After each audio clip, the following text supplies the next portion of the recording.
Look to what has always worked. Don't get swept away by what happens to be the most novel or the newest.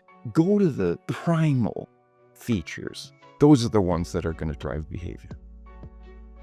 Welcome to A History of Marketing. I'm Andrew Mittrak, and this week my guest is Dr. Robert Cialdini, who's often referred to as the Godfather of Influence. Now, I'm excited for every guest on this podcast, but I have to admit, I'm especially excited for this one. Cialdini's work has had a huge impact on my own approach to marketing. His 1984 book, Influence, is a book that I've read, reread, and recommended to several marketing colleagues. In our conversation, we dive into influence along with Cialdini's 2016 bestseller, Pre-Suasion. Bob unpacks the 7 principles of persuasion and shares how marketers have applied these techniques successfully with case studies from Coca-Cola, Bose Acoustics, Norwegian Cruise Lines, and Berkshire Hathaway. Now, without further ado, here's my conversation with Dr. Robert Cialdini. Dr. Robert Cialdini, welcome to A History of Marketing. Well, thank you, Andrew. I'm looking forward to our conversation. So you are the Regents Professor Emeritus of Psychology and Marketing at Arizona State University. And that word marketing is officially in your professor title. And that kind of stood out to me because I think of a lot of your work as primarily psychology. So I'm curious about what your relationship has been to the field of marketing over the years. Well, it's always been an interest of mine because of my larger, broader interest in the psychology of influence. And of course, marketers are influencers in many situations and ways. So I've always had an eye toward what marketers are doing, what's been successful, and what isn't successful in the marketing arena. But my role as an academic with a marketing title comes from the fact that on a sabbatical leave, I went to Stanford. I was going to write a new book, the book called Pre-Suasion. And I was asked by the associate dean if I could teach a marketing class. I was in the business school, the GBS, because I wanted to get the advice of various professors there about my ideas. And so they gave me an office in the business school. And they asked me to teach a course to MBAs on effective business communications. So inside that is, of course, the marketing element. And I began teaching that course, and it was very well received. So when I came back to ASU, my marketing colleagues said, "Hey, Bob, how about if you join us, get a joint appointment, not just in psychology, but also in marketing, where you can teach that course, this time sharpened to effective marketing communications." So that's how the joint appointment developed, and I was very glad for it because the marketing students that I would teach would give me a side of the influence process that psychologists just didn't have a deep experience in. And so they were great sources of information for me. That's amazing. I would have loved to have taken that course at some time. I'm sure that marketers brought a new lens onto it that you weren't getting in psychology, but on the other foot, I'm sure you were bringing concepts that aren't really taught in marketing programs usually. Were there any notable reactions to some of the ideas that you recall from this time?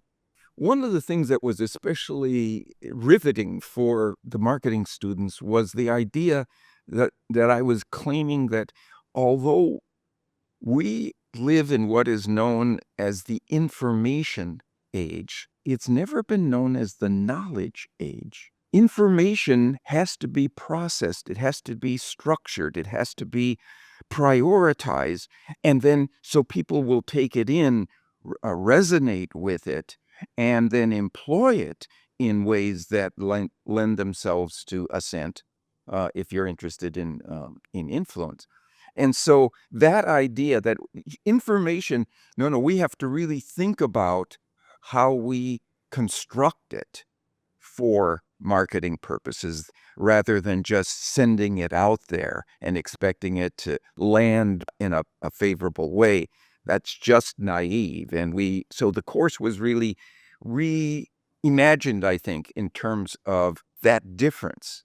We have information, we have a case to make, we have the merits of our offer and so on. That's not enough. We have to arrange it in psychologically strategic ways to make it knowledge that people will take with them and employ. Yeah. Let's go back to the beginning. You grew up in the Midwest. I think I have that right. And I'm curious about what your first encounters were with marketing as a young person. Yeah. Yeah, well, no, I actually, what I remember is Coca-Cola ads. I remember McDonald's ads and so on that had an emotional component to them that employed some of the things that I talk about in the universal principles of influence, the idea of unity, that we're a community, we're a Coca-Cola community, a McDonald's community, and then information like we're the widest selling the brand, McDonald's, how X million sold, and all those kinds of things that they were allowing us to recognize about their product that didn't have to do specifically with the features of it, just the response to it, the emotional response that people would have to knowing those facets of it. And that struck me as very interesting. I remember being interested in a couple of books back in those days. One was Hidden Persuaders by Vance Packard back in 57. I was just 12 years old, so I didn't read it then, but a few years later, that whole idea of elements that you could put into an ad or a marketing appeal that would resonate with fundamental motives that people had, but they didn't even recognize them. You didn't have to be explicit about it. You could lay them into the background of the ad. For example, there was this great example of a set of ice cubes in a whiskey glass. And if you look close, you could see kind of racy images within the Right. ice cubes that they laid in there and generating this desire for the product because there was desire that was coming into consciousness, although under the radar. And Ernest Dichter, too, was the strategy of desire, I think, was his, the idea of underlying consumer motivations that weren't just about the product, but were about the things that people are looking for, are striving for, attainment and recognition and affection and so on. Those kinds of factors, when lined into the messaging, were very effective, even though they were outside of the particular features of the ad. They were connected to it in terms of those fundamental drivers of human conduct. So you were really interested in the science and psychology behind persuasion from a very young age. And I'm going to read an excerpt from the introduction of Influence that speaks to a pivotal moment in your career as a researcher. I'm going to quote, "For nearly 3 years, I combined my experimental studies with a decidedly more entertaining program. I systematically immersed myself in the world of compliance professionals, salespeople, fundraisers, marketers, recruiters, and others." So this period of being undercover in this immersion with these compliance professionals, I'm sure you have a lot of stories from this period. It sounds like a lot of fun. Do you recall any of your favorite interactions with marketers or public relations people while you were undercover for a few years? Well, I'm going to give you an example that I think is important, not because it took place in a marketing or PR setting, but because of its implications for the way, as marketers and marketing professionals, we need to take this lesson into account. And it has to do with the importance of establishing trust in our audience before we launch into trying to convince them to come in our direction.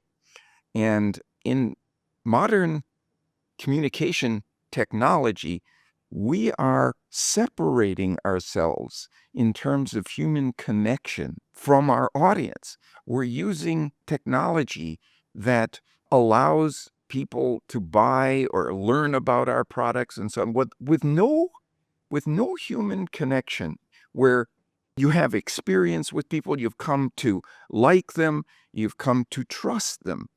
And so here was an example. So I was taking training in a sales program for very expensive heat-activated fire alarm systems in the home. And I was undercover. I was incognito. I would just enter their training programs. I would learn what they were telling me was most effective in getting people to say yes. And I did this across a whole range of industries and programs and so on.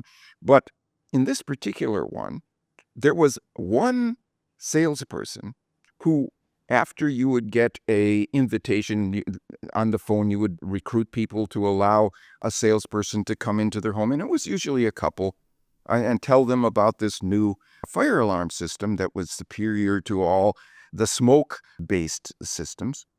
And there was one guy who was always at the top of the sales lists. Every month, he sold more than anybody else.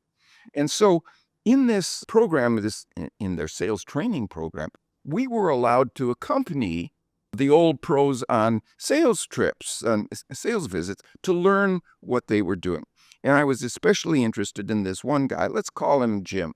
This wasn't his name, but let's call him Jim. And to see what he was doing. And it turns out he was only doing one thing differently.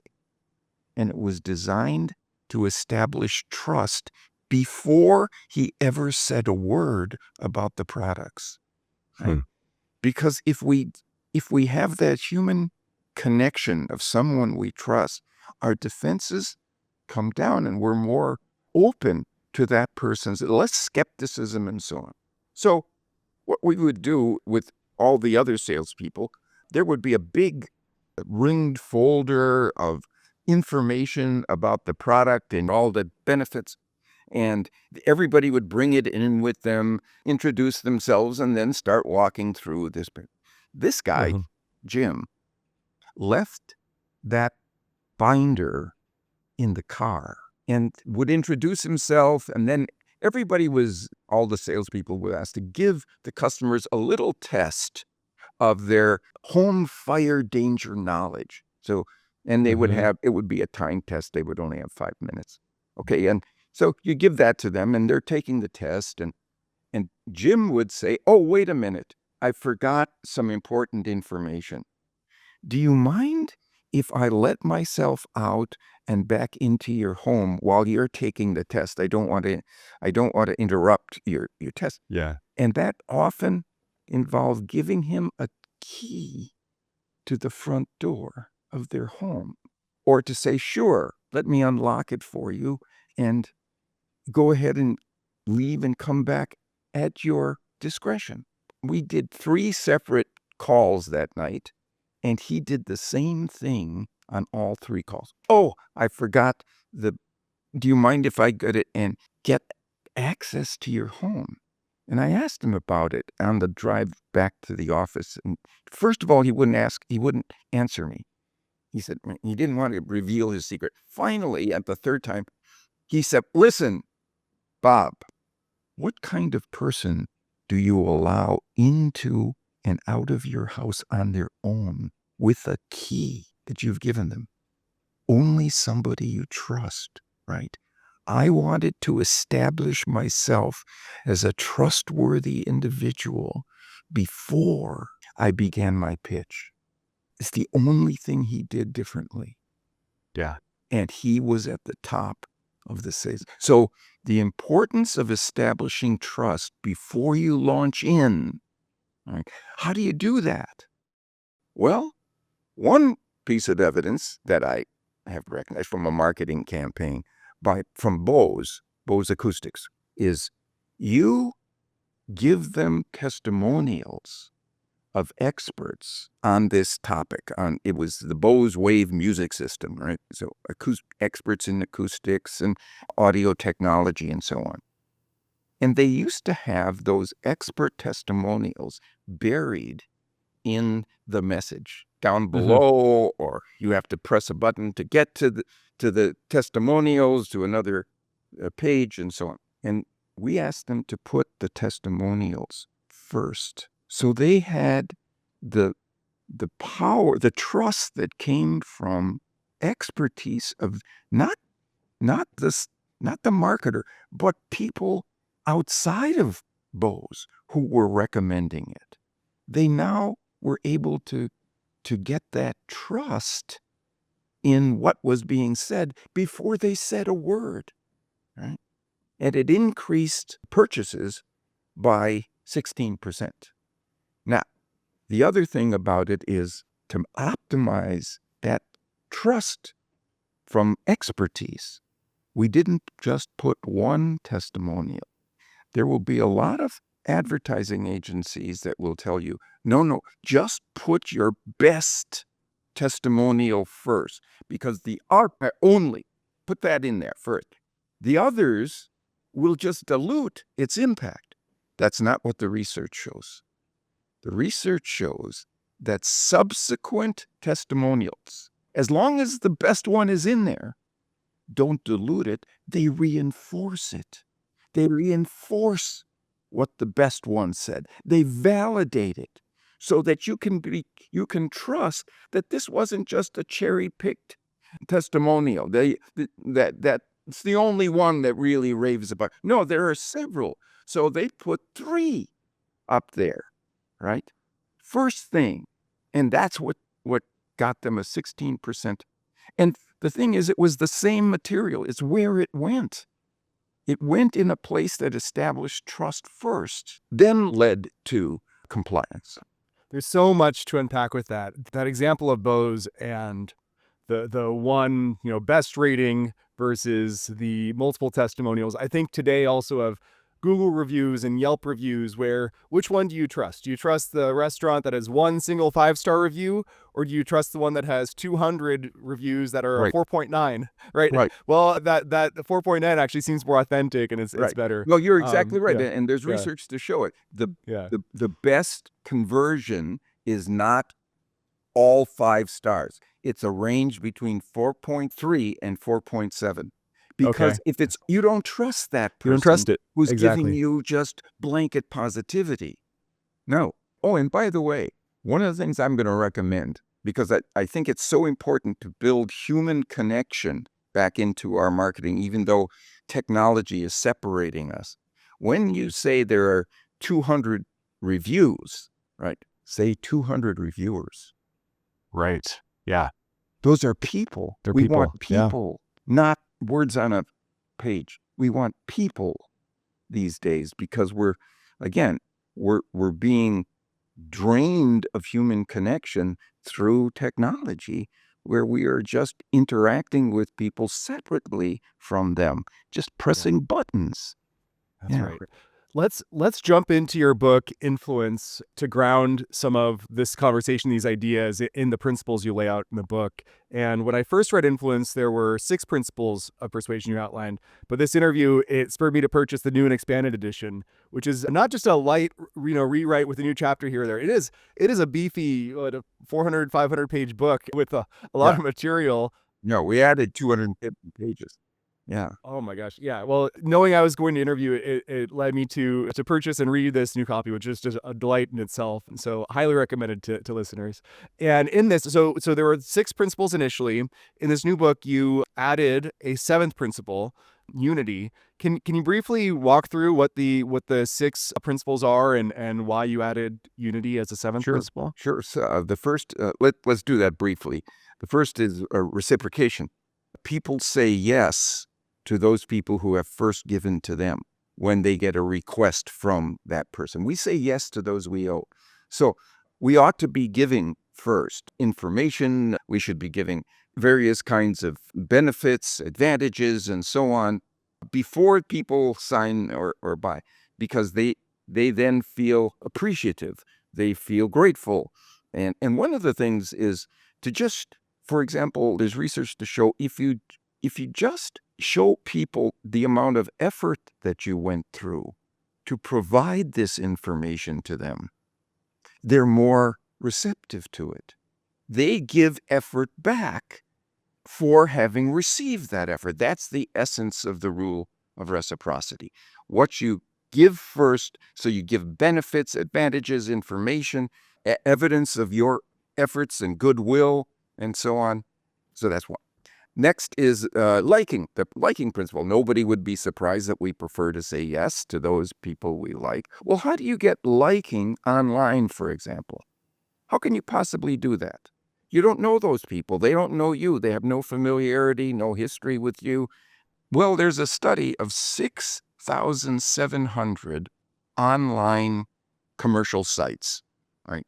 And they looked at A/B tests to see which were the things that caused people to be more likely to go from visitor to purchaser, right, to convert. And fortunately, the principles of influence that we talk about are at the top of the list, but how do you get liking in there? Right?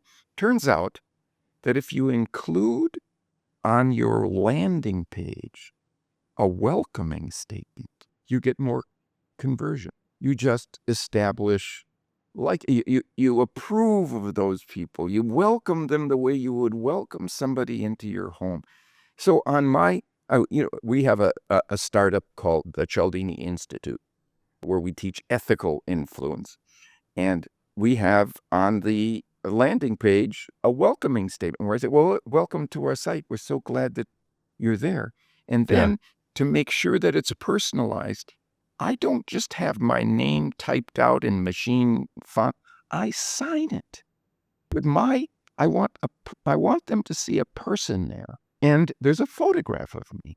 So again, a person. So those are the kind of things that bring, again, human connection in, increase liking, and lend themselves to yes. It's not the Institute of Influence or Compliance. It is the Cialdini Institute, and it's you, and you're a likable guy, and it's personalized. And there's a photograph there, and and you know how I'll give you an example. In marketing, two of the things that have shown the greatest increase over the last decade: influencer marketing. There's a person there, somebody you know, somebody you're comfortable with, somebody you're familiar with, right? Big increase. And the other is handmade products, 37% increase. Why? Because there's a person there at a time when we're being separated from human connection, right? So that kind of thing, anything you can do like that is gold. Yeah. So that's the liking principle. How about social proof? The idea that if a lot of people are doing this, it must be the right thing to do. In our information overloaded world, and there are so many choices, so many options, so many challenges that we're dealing with, we're uncertain of what we should do. And people are looking for ways to reduce their uncertainty. And we've already talked about one of them, authority. You give them evidence before you give them anything else of testimonials from genuine experts. And here's the principle of social proof, which says people want to follow the lead of multiple comparable others. If a lot of other people like me are doing this thing or have done this thing, then it's probably the right thing for me too. So again, testimonials or star ratings or quotes of one sort or another from others, a lot of others, multiple others, will lend themselves to success. And we've already covered authority. Another would be commitment and consistency. People want to be consistent with what they have already said or done. Okay, so commitment and consistency. We've talked about scarcity, that people want more of those things they can have less of. So the more we can give them evidence that what we have is unique, uncommon, rare, that you can't get this from anybody else. Not in combination. A lot of times it's not one thing that distinguishes us from all our rivals. It's a suite of things that together nobody else can match. That would be the thing to make very clear to people at the outset. And then finally, there is the new principle of unity, which says that people want to say yes, not just to those who are similar to them, but to those who are one of them, who share an identity or share a set of values or goals or category memberships. So on one of them. And how do you do that? Well, you can let people know if you know what their identities are and you happen to share them, let them know that. But the way that works for me, remember we were talking about getting people to feel connected. One of the great marketing advances of the last couple of decades, I think, is co-creation, where you ask your existing customer base to create with you the next generation of products or services.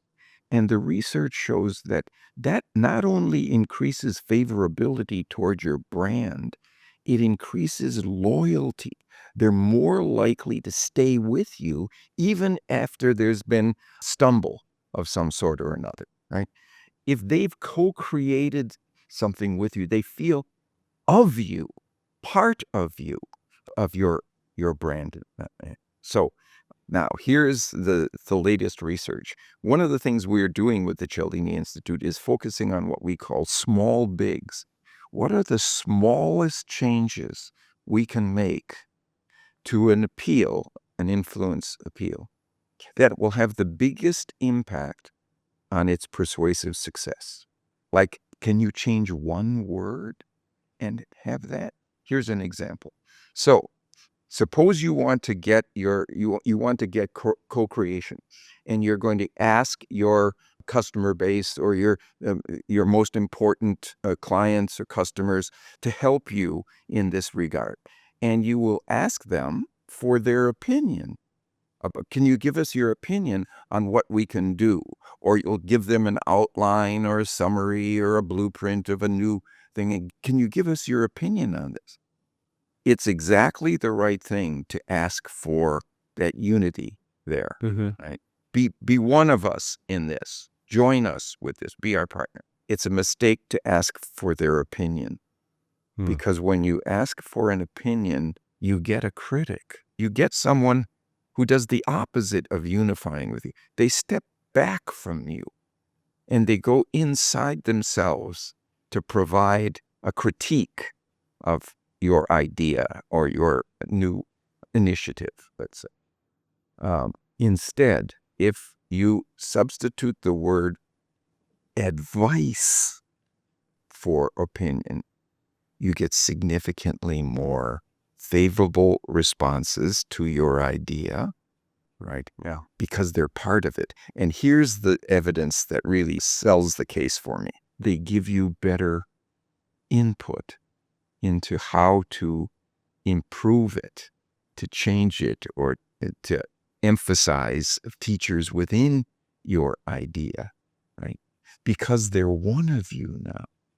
Yeah. The word advice asks for collaboration, partnership, unity, right? So a small big for how you generate unity is not to ask for opinion. And the newest research shows that's exactly the same thing for asking for feedback, which is the other thing we typically say.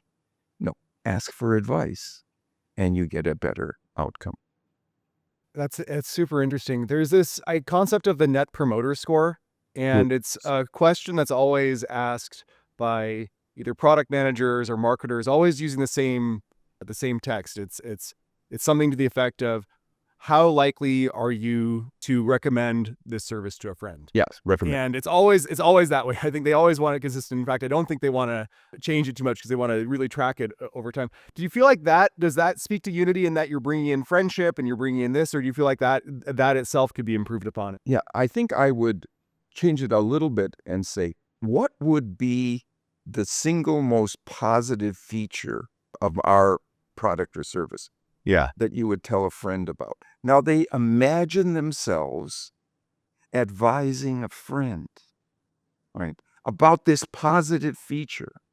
That would be, I think, the most streamlined way. Yeah. to get to the unity that we want. But I think that your point is very well taken, that general kind of questioning does that, is there's an attempt at that. Yeah. Right. Yeah. Well, you're inspiring my next listener survey for this podcast. So, just to recap, we've talked about reciprocation, liking, social proof, authority, commitment and consistency, scarcity, and unity. And this podcast is called A History of Marketing. And so I'm very curious about how concepts and tactics and strategies have evolved over time. And when you think about these principles, do you see them all as something that's innately human, that's existed as long as humans have communicated and had something to sell to each other? Or do you think of them as something that have culturally developed over time and that Yeah. they've changed over the years? I think the majority of them have evolved over eons of human development. These are the things that if they're truly in a situation, authority, social proof, scarcity, we should want to move toward them, right? So they will have evolved. And there are a couple that have a very strong socialization component. Commitment and consistency, for example. The idea that you want to be consistent with what you have already said or done. Well, that's really about a reputation that you're spreading to people, and that's the sort of thing you learn how to do. You don't get commitment and consistency effects in small children until they're maybe in 5th or 6th grade, that they recognize that. So it's probably not innate. It has to be socialized into them. The other is reciprocity. All of these other principles like scarcity and liking and what other similar others are doing, social proof, and what you'll see those even in non-human animals.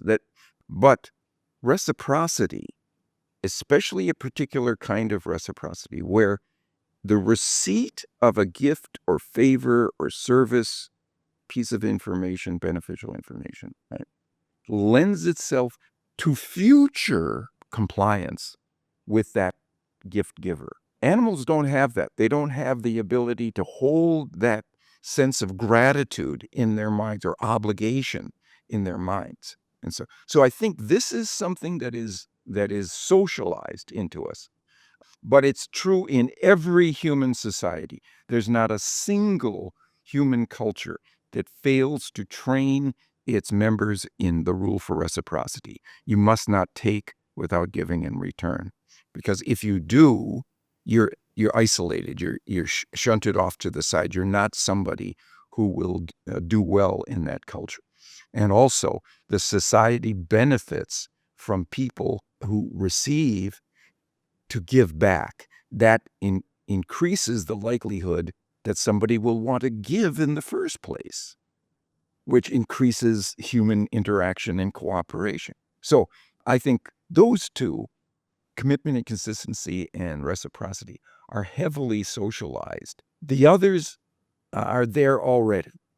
So you highlighted earlier the examples of the salesperson selling fire detection systems, and then Bose, the audio system. And I think we're highlighting sort of the differences between how salespeople can apply these and marketers and brands can apply these. And I think of marketers as they're influencing usually through the voice of a company, or they're a voice of a product or a brand. They're kind of representing an entity that's like a non-human entity. And this is different than a salesperson who's usually being more direct and personable and one-to-one with the person they're trying to persuade. Right. And how do you see these principles as being different, or do you see them as being different for someone who's a marketer speaking on behalf of a brand, or a salesperson who's more taking an individual one-to-one approach? Yeah, I think you're exactly right that they're different in that respect. But marketers would be well advised to bring those principles like liking, unity, reciprocity, that produce a favorable connection. Bring that into their marketing efforts, right? Let people know what you've already done for them, or the effort that you've gone to present this information. And so there was a study done in England where they were trying to get people to attend a particular meeting. And a lot of people it wasn't in their best interest. But if they were told how much trouble had been undertaken to set the meeting, find the location, and get the schedules of everybody, they got a significant increase. So since simply using reciprocity in terms of what we've already done might be something to do. The other thing about reciprocity, I think that's new over the years, is not just material gifts, favors, or services, but information, valuable information that's not designed to sell them your product, because then it's a sales device. It's not really seen as a gift. Information in general about how to best proceed in this general area that you're working in, or just information about safety or whatever it is. That's the sort of thing that we can provide first. And in a marketing context, we don't have to have a face-to-face interaction with people. That can develop and has developed over the years. It's not just, free samples. Yeah, Yeah. exactly. I want to ask about examples of companies and brands that have where their principles of influence have gone right and they've done it really successfully. Then an example about where it's gone wrong or where maybe the lessons of influence weren't successful. And I think Coca-Cola could be a fun example to kind of compare and contrast. You mentioned Coca-Cola as one of the advertisements that made a big impression when you were a young person. And of course, when I think of the concept of unity, I think of commercials like "I'd like to buy the world a Coke" and Yes. people Yeah. holding hands Everybody. yeah, everybody all It's together and humanity here. humanity. Yeah. And what did Coca-Cola do well with these Yeah, advertisements? they did exactly that. They made their product part of your upbringing, part of your youth, part of your history, part of your family experience. Even notice their ads for Christmas. There's a Christmas ad, and the Santa is drinking. I mean, just making it part of something that you've experienced that's a positive aspect of who you are. And that brand gets blended into that. Right? They did a terrific job. Now, they also did a mistaken job on one thing, the new Coke. Yeah. Remember the new Coke? Yeah, I wanted to ask you about this because I actually just last week I interviewed a man named Sergio Zeman for this podcast, and he's the former chief marketing officer of Coca-Cola, and he's the marketer who's most associated with the new Coke launch. He also did a lot of great things in his career, like involving the launch of Diet Coke and amazing things. But we talked a lot about new Coke, so I want to hear. You have a few pages on new Coke in Influence. What are your impressions of it? So what they failed to recognize is the consequence of taking the old Coke away so people couldn't have it anymore. And they produced what's called reactants, where people reacted against the loss of this valued thing. It wasn't just that they introduced new Coke as another brand version or flavor where it's a little sweeter. No, they took it away. It produced a firestorm of protest. I mean, there were marches in the street. There were communities that developed, people raging against their suits were filed in court to bring back the old Coke because of loss aversion. That's part of scarcity. We want more of those things we can't have. So Coke did this great job of establishing itself in the sense of self of their customers. And then they took that thing away that had been associated, that flavor, that taste. You can't have it anymore. And it produced this massive counter reaction to it. And actually, Coca-Cola had the evidence in their testing data that this would happen, but they interpreted it wrong. So for 3 years, they did taste tests, blind taste tests, the new Coke versus the old Coke. And the new Coke was rated more favorably by about 55% to 45%. They liked the sweeter taste. Okay. And they thought, okay, well then and then they took away the thing they had established for decades and decades and decades and people and produced this firestorm. Okay, what was in their data that could have told them that this was going to happen? Some of the taste tests were not blind. They said, this is your usual Coke, And this is the new Coke that's not yet on the market, right? And preference for the new Coke went up by 6%. And Coca-Cola said, this is great. This means that when we bring them something new, they will choose it. What it really said is when you give them the choice between something they can have, the classic Coke, the regular Coke, and something they can't have because it's not on the market yet, they liked it even more. So in both cases, it was loss aversion. The thing that you couldn't have was the one that was elevated in preference. And then Coke went ahead and said, you can't have our product anymore, the one that's embedded in yourself. We're going to give you this. And that produced the reaction. So in both cases, I think we can find evidence of a good marketing strategy and a poor marketing strategy in the history of Coca-Cola. That's right. Yeah. And the word you brought up a couple times is loss aversion. And I think it's this idea that if I was to take something away from you and then give something to you, the pain you would feel about your loss is actually greater than what you'd feel about what you gained, Right. right? And people really felt that pain with Coca-Cola Classic that was now Right. what's more scarce than you can't have it. You're exactly right. Loss is the ultimate form of scarcity. You can't have it anymore. Yeah. To Coca-Cola's credit, when they brought back the classic Coca-Cola, they made sure that everything is exactly the same, that there were no changes to it. This is the same packaging, the same color, the same brand, everything that was there before. It's just the way it was. So what's the implication for marketers, right? Here's one. Don't just tell people what they will gain, what they will receive from choosing your product. Tell them what they don't want to lose. Loss aversion is stronger than desire for the very same thing. Daniel Kahneman won the Nobel Prize in economics for his prospect theory that showed that the prospects of gaining something are significantly less motivating than the prospects of losing that very same thing. So in that Bose ad I was telling you about, where we added multiple testimonials of it, so that was the authority principle. We also had the scarcity principle when we changed the title of the ad from the new Bose Wave music system, to hear what you've been missing in the new Bose Wave music system.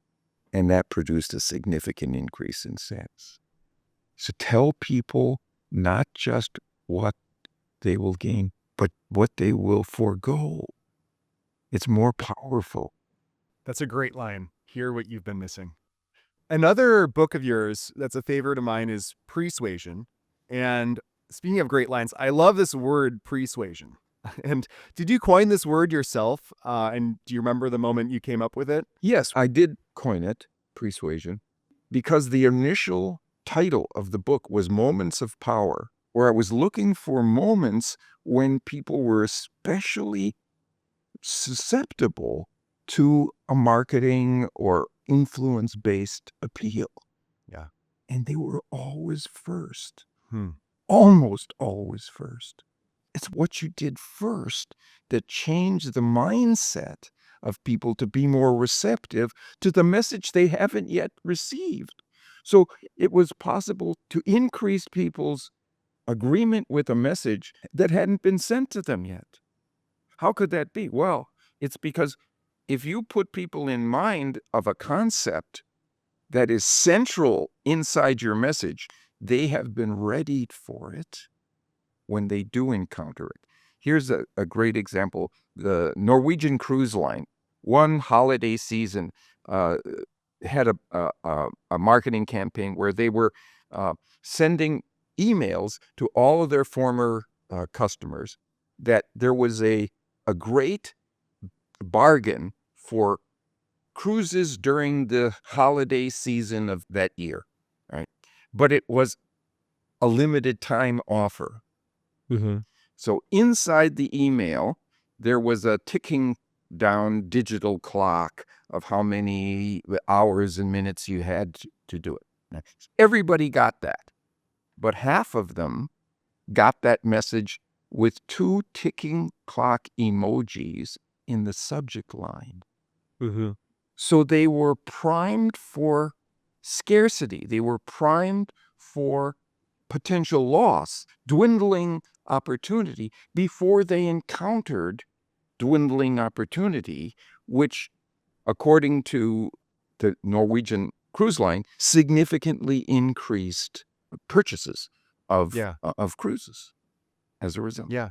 So what do you do first, and how do you find those opportunities for mentioning something? And we already provided one. Put, for example, a welcoming statement on your landing page before they get any information. You've established liking for them. That's exactly right. Recalling our conversation, almost everything you mentioned is all about persuasion, or that's that initial moment, whether it's the welcome message on your website, the salesperson who's selling the fire safety system.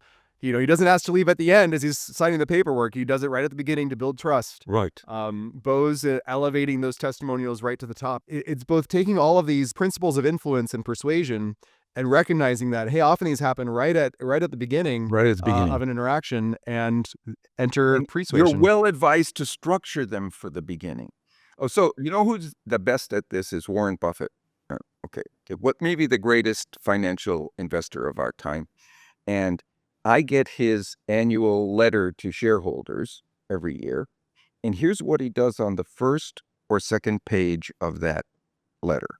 He mentions a weakness, something that went wrong that year, and says, we're human. We make mistakes, but this won't happen again because we've learned. We've made changes now. And every time he leads with a mistake, I say to myself, wow, this guy's being straight with us. What's the next thing he's going to say? And I'm especially interested. I'm focused now. I'm primed for trust. And then he mentions the strengths of Berkshire Hathaway and why you should hold your shares and buy new shares and I am diving into that new information, but it's now he's waited until he's established his trust before he presents the strengths. Wow. Yeah. What a brilliant guy. Very brilliant guy. And if I was to go down the principles of influence, the principles of persuasion, and think of Warren Buffett, commitment and consistency. Is there anybody more consistent than him and the late Charlie Munger? Scarcity, they still have the Class A stock, and there's a Class B. So there's like 2 stocks. There's one that I could probably afford, and there's one that's like several hundreds of thousands of dollars, and there's this prestige. $600,000 and $700,000 a share. Yes. Now I'm gonna tell you a story. Okay. I got one of those A shares 25 years ago in an envelope that had Charlie Munger's name on it. Charlie was Warren's long-standing partner. And it was worth $75,000.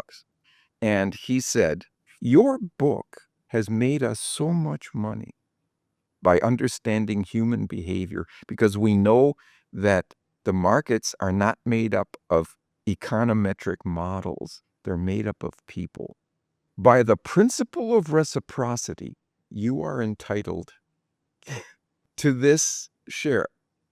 And I was sitting in a chair with had rollers on the back, and I read this, and it knocked me back, and the chair hit the wall behind me. I was so by this. Okay, so I've kept that share, and it's recently it reached $700,000 for that single share.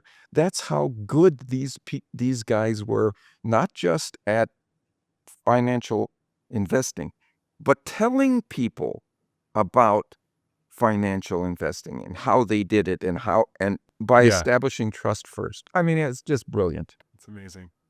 So your books have had so many answers to how marketers should position products and persuade audiences. And why do you think there's still so many marketing campaigns that fall flat and aren't persuasive? Is it just that more people need to read your books and sign up for the Cialdini Institute, or why is it not fully known? Because the answers are there. Yeah, I think it is that they think that my book is, well, that was developed before the internet. Well, so why would I pay attention to it. And so actually, the book has been called The Bible of Online Marketing. It was written before there was online marketing, and people would ask me, how did you see ahead? How did you look ahead to see that it would be so successful in this new platform? As I never looked ahead. I looked in us. I looked in us. What are the drivers of yes that have always existed across platforms, across populations, across situations? Those are the ones we need to talk. So I think you have to think about not just the latest technology or approach, the factors that have always driven. There's a Chinese saying, the years tell what the days can't say. Look to what has always worked.